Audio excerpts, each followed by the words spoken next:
అక్కడెక్కడ ఎందుకు తిరుగుతారన్న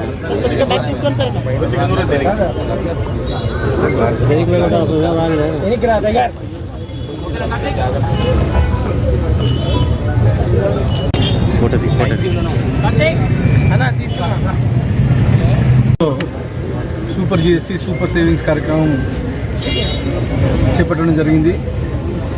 ఈ కార్యక్రమంలో భాగంగా ముఖ్యంగా లేబర్ డిపార్ట్మెంట్ అలాగే మా మున్సిపల్ కార్పొరేషన్ పాల్గొనడం జరిగింది. మా ఎన్డీఏ గవర్నమెంట్ ఏర్పడిన తర్వాత మా కూటమి ప్రభుత్వంలో హామీలు లేకపోయినా కానీ జిఎస్టీని దాదాపు 13% నుంచి 5% వరకు తగ్గించడం జరిగింది. అంటే దాదాపు 13% సేవింగ్స్ నుంచి 5% సేవింగ్స్ వరకు తగ్గించడం జరిగింది. ముఖ్యంగా గతంలో 5 స్లాబ్లు ఉండేవి, 5% నుంచి 28% వరకు ఉండేవి. కానీ ఈరోజు 2 స్లాబ్లు మాత్రమే తీసుకొని రావడం జరిగింది. 5% స్లాబ్, 18% స్లాబ్ మాత్రమే తీసుకోవడం జరిగింది. గతంలో కిరాణా వస్తువుల మీద అయితేమి, అలాగే ఇంటి నిత్యావసర వస్తువుల మీద అయితేమి ఇవన్నీ 12%, 18% ఉండేటివి. కొన్ని వస్తువులకి ఈరోజు నిత్యావసర వస్తువులకి 0% చేయడం జరిగింది. అలాగే కొన్ని వస్తువులకి 18% నుంచి 5% తగ్గించుకోవడం జరిగింది. ముఖ్యంగా పేస్టులు ఇలాంటివి అయితేమి, నిత్యావసర వస్తువులు అయితేమి ఇవన్నీ 5% మాత్రమే ఈరోజు తగ్గించడం జరిగింది. గతంలో 12% ఉంటుందంటే 7% ఈరోజు జిఎస్టీ మీద తగ్గించేసి సేవింగ్ చేయడం జరిగింది.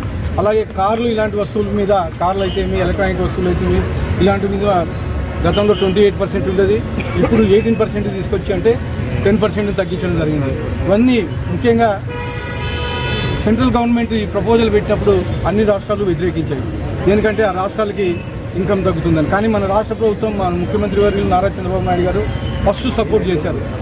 8,000 కోట్ల రూపాయలు ఆర్థిక భారం మన స్టేట్ మీద పడుతున్నా కానీ ప్రజల బాగోగుల కోసం, ప్రజలు ఇబ్బందులు పడుకోకుండా ఉండడానికి కోసం ఈరోజు 8,000 కోట్ల రూపాయలు ప్రభుత్వం మీద భారం మోపుకున్నారు మన ముఖ్యమంత్రి వర్యులు నారా చంద్రబాబు నాయుడు గారు. ఎప్పుడైతే ముందుకు వచ్చారో మిగతా స్టేట్లన్నీ యాక్సెప్ట్ చేసి ఈరోజు జిఎస్టీని అమలుపరిచే విధంగా చర్యలు తీసుకున్నారు.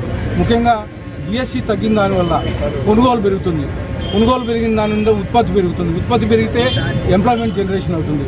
అంటే గతంలో కన్నా ఈరోజు జిఎస్టీ ఇంకా ఎక్కువగా వస్తుంది. గత సంవత్సరంకి ఇంకా ఏదైతే ఉందో జిఎస్టీ అమౌంట్ దానికన్నా ఈ నెలలో, గత నెలలో 4% ఎక్కువగా వచ్చిందని చెప్పేసి గవర్నమెంట్ లెక్కల ప్రకారం తెలియజేయడం జరుగుతుంది. అంటే ఖచ్చితంగా ప్రజలు బాగుండాలని చెప్పేసి ప్రజలకు జిఎస్టీ రేట్ తగ్గించేసి కొనుగోలు శాతం పెంచి ఈరోజు జిఎస్టీని పెంచుకోవడం అంటే ఒక రకంగా గవర్నమెంట్కి ఆదాయం వస్తుంది, ఒక రకంగా ప్రజలకు కానీ